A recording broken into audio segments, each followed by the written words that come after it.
Crunch Time Convos YouTube video. This video will be talking about what's next for the Houston Rockets. The Houston Rockets have been a team with a good regular season seeding for the last 5 years or so. Superstar guard James Harden has been consistently a top 5 player throughout these years. Offensively, the Rockets seem to have always been a threat since their head coach Mike D'Antoni was an offensive mastermind. The addition of Chris Paul during the 2017 offseason made them considered legitimate threats.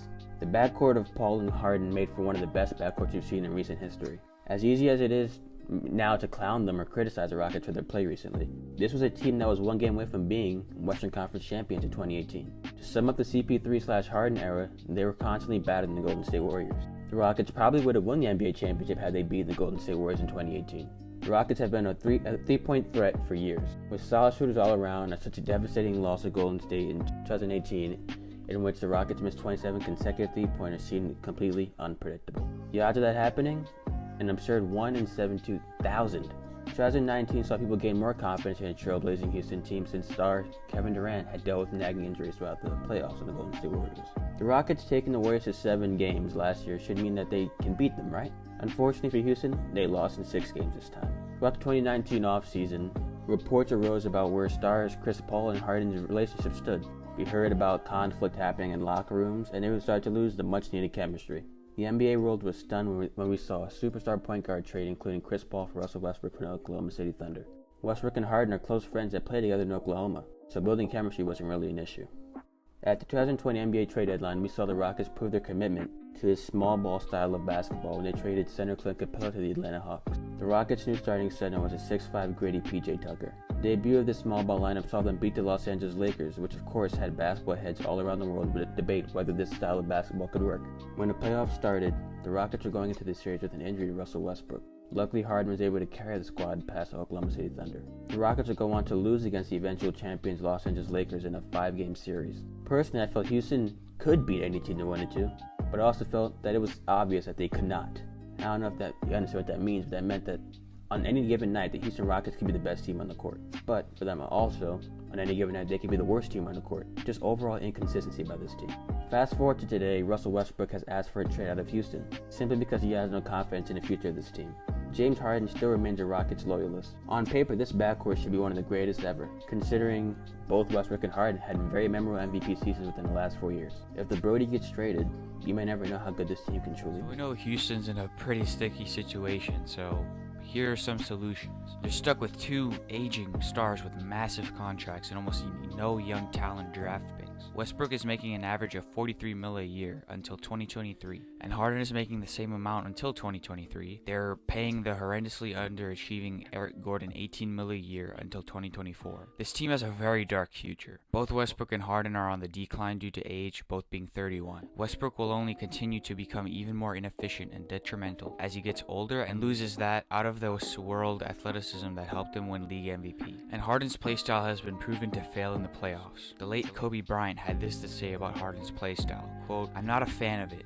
In terms of winning championships, I don't think that style is ever going to win championships," end quote. I think the Rockets championship window has gotten slammed shut. If they couldn't win it with peak Harden and CP3 back in 2018, who are a way better on-court fit, and they sure as hell aren't winning it with a aging Harden and a declining Westbrook, who's looking more like a construction worker with the amount of bricks he lays. My solution? Blow it up. Get as many draft picks as possible for Westbrook and Harden, and also try to acquire some young talent that can fit the timeline of a long tank. First, let's talk about Russell Westbrook and what to do with him, since he already asked for a way out of H-Town. Westbrook has all but murdered his trade value as a result of the terrible playoff performances that he had this year, and also because of the overarching narrative around him that he can't win. As mentioned before, Westbrook's contract is absolutely humongous. Coupled with his age, he's not very enticing, but there have been some rumors about some suitors. The Knicks and the Clippers have been public about their interest in Westbrook, while other teams like Phoenix haven't been linked, but the logistics work out. In order for Westbrook to go to LA, the Clips would have to give up Pat Bev, Ivica Zubac, Lou Will, Landry Shamet, and Rodney McGruder just to make the salaries work out. In return, they'd receive Westbrook and a top 8 protected first-round pick just to entice the Clips to take on that fat contract. That trade would certainly help the Rockets, as they'd replace Westbrook's massive contract with expiring deals or shorter deals. Plus, they'd get Zubac and Shamet, who are young talented pieces that the Rockets definitely need. The Knicks also have an interesting package to give the Rockets. The Knicks deal seems more realistic since they can actually match the salaries in a trade. They'd give up Elfrid Payton, Bobby Portis, Julius Randle, and a lottery-protected first-rounder to acquire Westbrook. The Knicks get their star to finally bring the Knicks fans back into MSG, and the Rockets get expiring contracts. Portis has a team option that expires next offseason. Randle is only on the hook for 2 more years, and Payton is also expiring. If the Rockets want to start over, this would be the package to accept. They get salary, relief, and a decent pick. However, there is a dark horse team that could acquire Westbrook, the Phoenix Suns. The Suns have the most enticing package in my opinion. They'd give up Ricky Rubio, Kelly Oubre, Cameron Johnson, and Frank the Tank in order to acquire Westbrook and a top 5 protected first, just as compensation for that terrible contract. The Rockets get Oubre, who's a very nice piece and a capable scorer, averaging 19 points last season, and Johnson, who looks like a solid bench forward for years to come. If the Rockets can pull off this trade, then the rebuild will be off to a great start. Now,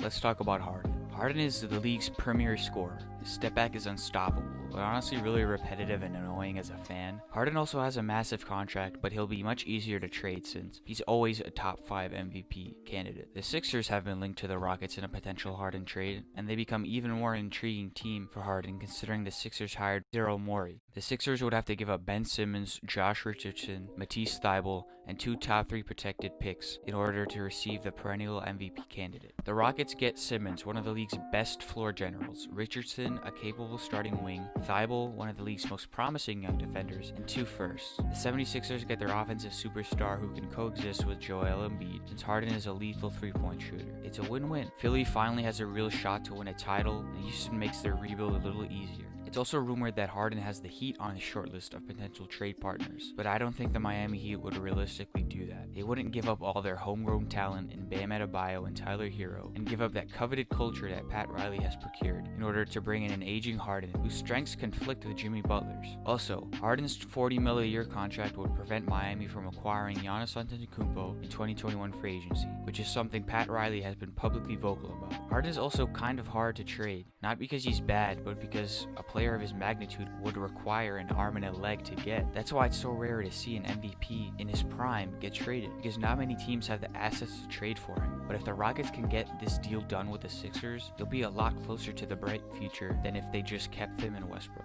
Lastly, let's talk about the Rockets' future. In all honesty, the future looks pretty bleak in Clutch City. All the Rockets front office can do right now is try and bring a little beam of sunshine into their dark pit. Daryl Morey went all out for their chip this season, and it failed. Now the Rockets have to live with the consequences of that ballsy move. If the Rockets can pull off these trades, they have a chance at not being absolutely terrible. Get Westbrook the hell out of there for as much in return as possible, and find a package for Harden that would allow them to recuperate the draft picks and assets they lost in the CP3, Westbrook, and Covington deals. Bonus points for the Rockets if they can get Eric Gordon off the team, because that dude's been horrible. Really, the Rockets are screwed either way. It's just a matter of how screwed they will be and how long they will be a dumpster fire. Obviously, we aren't professional general managers, and our NBA knowledge is that of just hardcore fans. But this is what we think the Rockets need to do in order to one day truly compete for a chip, like they did back in 2018. Get a Westbrook deal done for expiring contracts to free up long-term cap, and deal Harden to the Sixers to make sure that you get the young talent and picks you need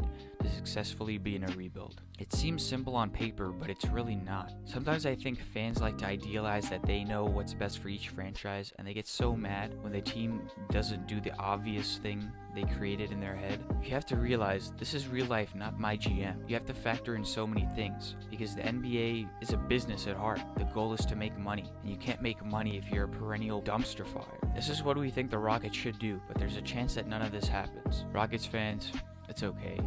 You've had your decade of fun. Now you'll join the other stellar franchises like the Knicks and the Timberwolves in the dungeon. Have fun.